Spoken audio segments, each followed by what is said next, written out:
comentar contigo antes de a gente trazer as perguntas da nossa audiência aqui no nosso programa é em relação a Itaú. A gente teve um relatório, melhor dizendo, do UBS, que cortou a recomendação do Itaú de neutra para compra, falando de um upside limitado para o preço-alvo que o banco tem de R$ 42 para os papéis. E você sempre comentava isso conosco, né, Ulrich, que em relação a fundamentos, o Itaú sempre se mostrou na dianteira na comparação com seus pares, com os outros bancos, mas que o upside não era o mesmo, por exemplo, de o que poderia ser com o Bradesco. Queria que você comentasse um pouquinho desse relatório pra gente e se, na sua avaliação, nesse momento não vale mesmo a pena comprar Itaú, Ulrich. O papel hoje, os papéis de Itaú estão caindo 1,08%, 36,68.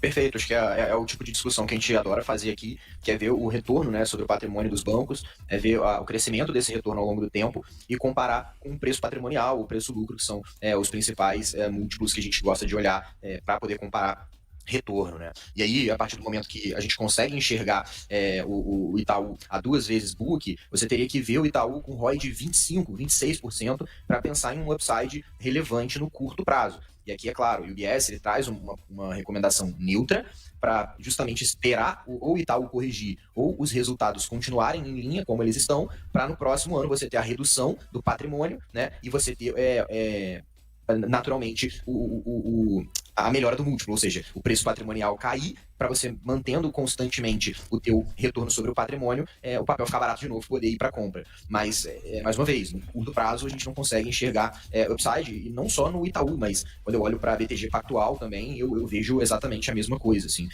São ambos bancos de excelente qualidade, com retornos sobre o patrimônio muito altos, mas quando você olha e coloca num prisma de preço patrimonial, ou seja, olha para o múltiplo disso, a gente já não consegue encontrar um upside relevante. Então é melhor ficar neutro, e aí, mais uma vez, neutro, não vendido, né? Dentro dessas duas empresas que eu comentei. Papéis do Itaú nesse momento, operando na queda, eu repito, 1,08%, R$ 36,69. Ô Camila, vamos trazer perguntas da nossa audiência? Você separando aqui no nosso programa. Diga aí, Cá. Vamos começar então com os pedidos do JPS. Ele quer, Ulrich, a sua análise de Cora Saúde e de Oncoclínicas. Nesse momento, o Cora Saúde tá no 0 a 0, mas tá tocando a mínima do dia, nos 57 centavos. E Oncoclínicas tá caindo bem, recua 2,84% aos R$ 6,16. Olha, Cora Saúde, eu não olhei o balanço do último trimestre, tá? Eu acho que ali vai ter uma discussão de OPA que sempre vai estar acesa. Eu vi que recentemente os fundos da RIG deram para trás no OPA, né? Parece que não vão querer seguir. Enfim, infelizmente eles têm a maior parte do capital da empresa e acabam não ajudando os minoritários nesse sentido, né? Aqueles minoritários que têm 5% da empresa e que acham que o RIG deveria pagar R$2 por ação e por isso não aceitam o OPA e aí preferem esperar a ação cair mais para aceitar um pouco mais barato quando eles desistirem, né? Então, acho que a discussão ali é muito mais essa, assim, um societário, onde você tem um controlador não querendo pagar muito e um grupo pequenininho de minoritários que parece com a idealização de que poderiam pressionar por preços maiores, mas que infelizmente a realidade ela se impõe nesse sentido e não permite, tá? Então, esse é o primeiro grande ponto e, mais uma vez, não tenho olhado os fundamentos de Cora Saúde recentemente. Agora, quando a gente fala de Oncoclínicas, já é um negócio que tem conseguido crescer EBITDA, o segundo trimestre foi bem legal nesse sentido, né? Cresceu receita, cresceu EBITDA, reduziu despesas operacionais, reduziu a alavancagem, ok, teve um aumento de capital para poder favorecer isso, mas assim, a empresa segue dentro ali de um arcabouço financeiro que eu gosto bastante, tá? Então, essas quedas recentes, acho que são oportunidades, tá, de investimento para Oncoclínicas. Eu tenho uma posição de 5% em Oncoclínicas e não pretendo vender agora, pelo contrário, estou tentando encontrar um momento mais adequado para poder aumentar essas posições. E, mas por que você não aumenta agora, que tá caindo 3%?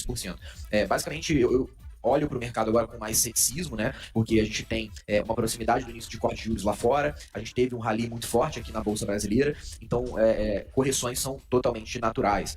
Mas aí a pergunta que surge é, mas a Oncoclínicas praticamente não subiu, né, nesse rally, por que agora você acha que vai cair na correção do mercado? Porque é assim que o mercado funciona, ele não quer saber se um papel ele performou bem ou ele performou mal num rally. Se tiver um cenário de realização de lucros, normalmente os papéis mais fortes, né, que tiveram uma reprecificação por uma razão macro ou por um balanço um pouco melhor, enfim, por algum motivo mais específico, normalmente esses papéis eles caem menos nas realizações e quando volta o cenário de alta eles sobem mais, né?